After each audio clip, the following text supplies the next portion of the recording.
Yo, what's up guys? Welcome back to another video, and today I wanted to make a slightly different video. So this video is about website infrastructure, and the reason that I wanted to make this video is because I'm making a website and I wanted to kind of show you guys what I'm doing and hopefully inspire some of you guys to maybe start building your own websites. Um, So, to start off, I just want to mention my next projects because I've been thinking about it and I have some like decent ideas for at least three projects. So first up is my portfolio website, and I want to make that using Django.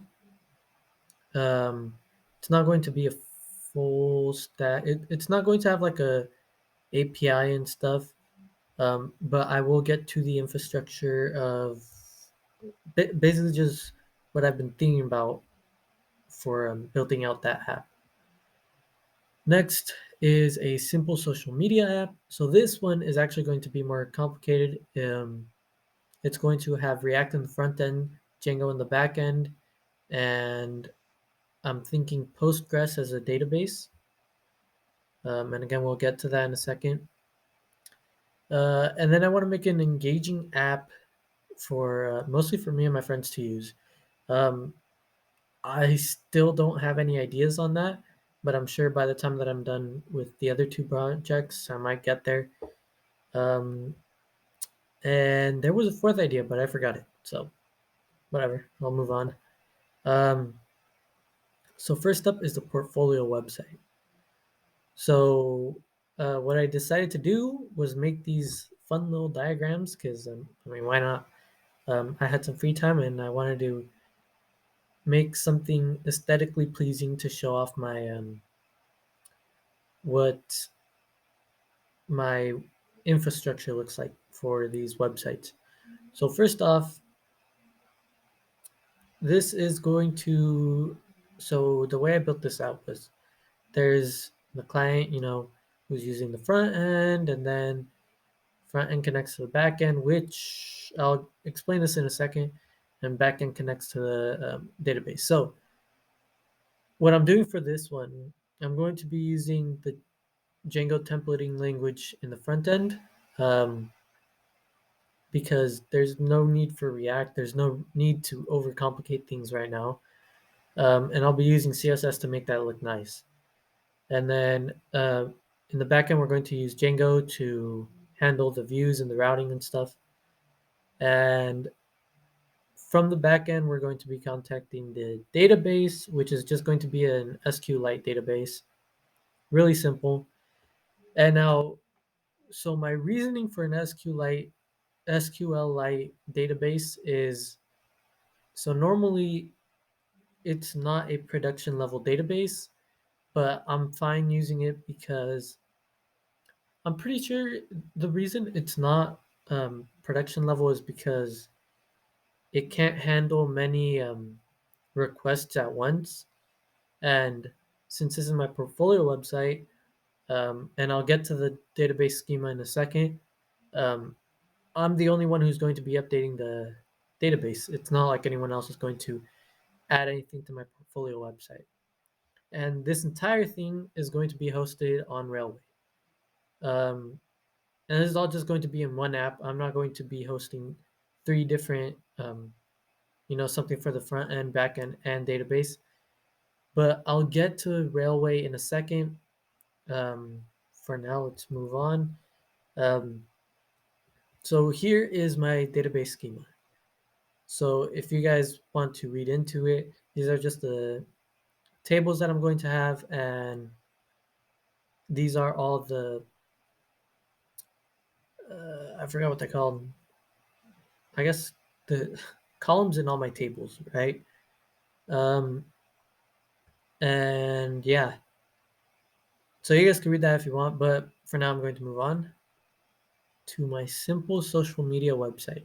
So this, I'm actually really excited to build this, and this is the entire reason that I wanted to make this video and to really start thinking about these sort of website infrastructures. So there's going to be the client, right, who's going to be using the front end. So in the front end, we're going to have React. Um, I learned some JavaScript, and React is cool. It's fun to use, honestly. Um, and we're going to be using some CSS. And all of this is going to be on Render Web Services. I'll get to them a little bit more in a second, but the front end is going to be calling our API, which is going to be um, using Django in the backend, and that backend is going to be hosted on Vercel. So the reason I wanted them to be on separate services is because I want to use the free tiers, because realistically this isn't going to be a big thing, so I don't want to be paying um, for all of this. So I'm going to keep it on separate services. Like that, everything could stay free. And then the backend is obviously going to be interacting with the database, which is going to be a Postgres database, which is going to be hosted on Railway. So to make things a little bit more complicated, this is a more in-depth version of what I just showed. So all of that is going to be on the cloud, right?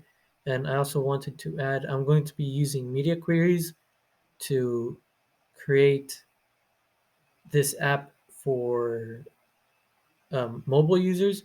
It's only going to be on an actual browser, so it won't actually be an app on the App Store or anything.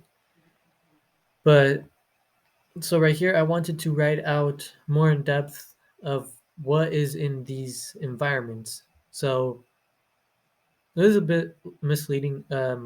These environments are actually in the cloud as well, but I just wanted to draw it out like this because why not?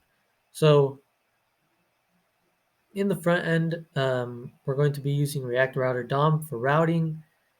Um, for state management, since we are going to be needing some state management. I didn't want to learn Redux, so instead I'm going to be using the context API straight from React. And for authorization and authentication, I'm going to be using JWT Decode, which I have just learned. I'm not going to go more in depth in that right now, but I'll go more in depth once I start um, recording the videos for these, for once I start building this. So yeah, it's going to be on Render Web Services. And so Render is free with some limits. And one of those limits are that if if our front end goes inactive for, I think it's 15 minutes, it shuts down.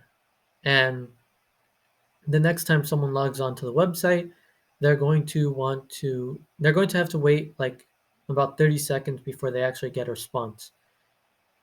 So the reason I put the front end on Render is because it would be safer to have the front end on that service rather than having our API or the database, because then that means we slow down the API and the database, and that wouldn't really be ideal.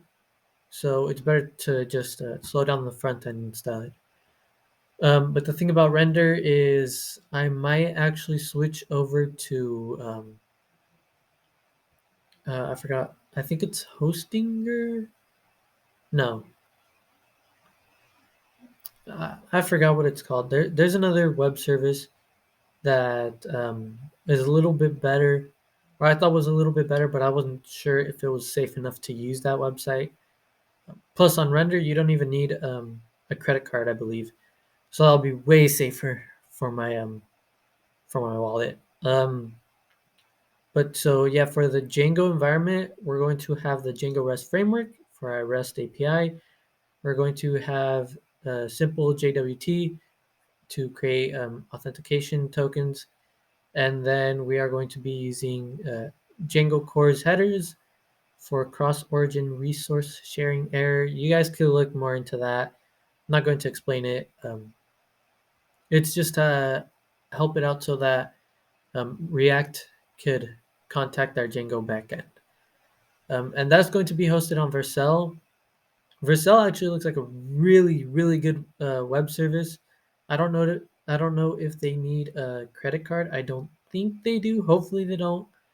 But yeah, and then our backend is going to be hosted on Railway, and Railway is really fast.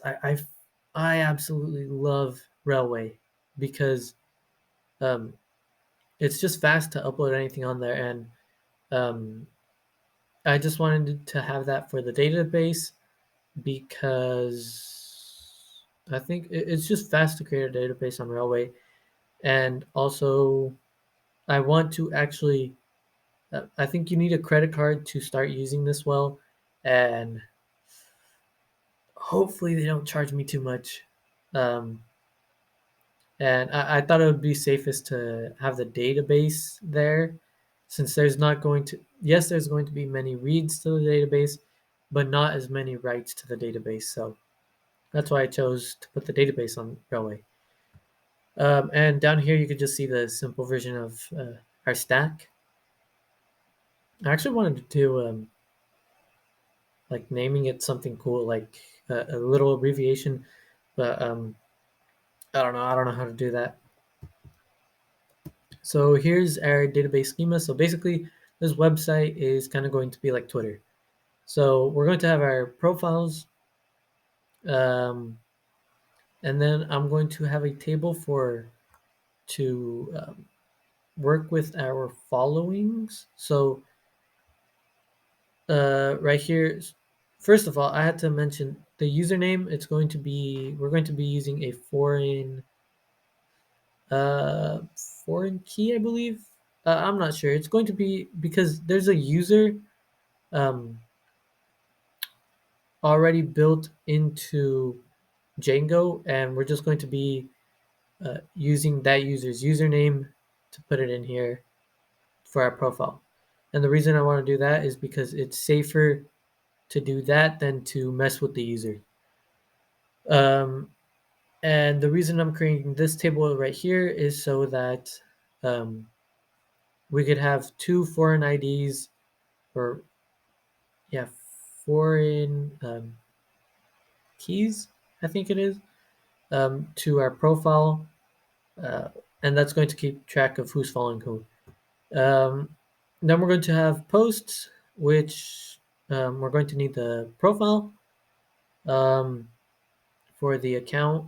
We're going to need the content that the user is going to be inputting, and then we're going to have likes. And this isn't actually going to be a count of the amount of likes, it's going to be another foreign key to the profile because we we want to know who has liked the post so that once you log on, it could show either that you've liked the post or that you haven't liked the post instead of instead of not being able to show if you've liked the post or not. And we could just calculate how many likes there is by counting how many profiles have liked the post. And then finally, this is going to be a special thing about this website. There's going to be rooms. So basically, in Twitter, anyone can see what you tweet out. And in this website, I want to add basically, there's going to be a global section where you could tweet out to everyone. And there's going to be rooms so you could have like Twitter, but only for your friends. And you're going to need a code to join the room, and we're going to keep track of who is inside each room with a foreign key. So yeah, I might add more to the database, but for now, that's what it's going to be. And that's it. So with this, you guys have been able to see basically the infrastructure that I'm using for my app, and hopefully that could inspire some of you guys.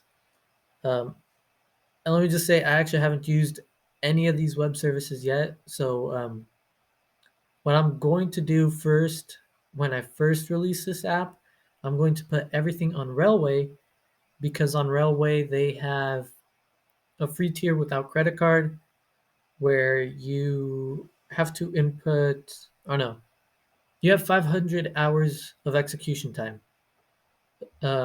So with all three of these on one website or on Railway on one account, most likely the app's only going to be up for just under a week. And if something goes wrong, well, then I'll be able to learn from that and I'll be able to implement all this better once I put this on separate web services. But that's the idea for now. And I just wanted to real quickly show you guys. Um, so this is Railway, and this right here is a little trial thing. And here it is, the 500 hours that I was talking about. Um, and then there's this developer uh, plan, which you get everything free as long as you stay under $5, which is really nice, and that's why I really love Railway. I can't wait to use it. Um, Over here we have Vercel. I'm pretty sure. So they could show right here.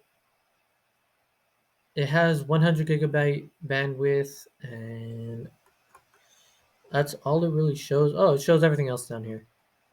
Um, but I'm pretty sure they'll tell you when you have to start paying. So hopefully, hopefully that all works out. And then right here is Render, which they actually I low key wanted to put Postgres on here just because of the limits that they have on here. Because right here they have 700 750 hours. Uh, just it's the same thing as they're doing on Railway. Um, but the good thing about this is 750 hours is 1 month. So there you go. And then I'm going to be buying domain names from Porkman because that's really cheap. So hopefully you guys learned a little bit from this little section of the video. Hopefully you guys are inspired to build your own websites. But yeah, thank you guys for watching, and I'll see you guys next time. Peace out.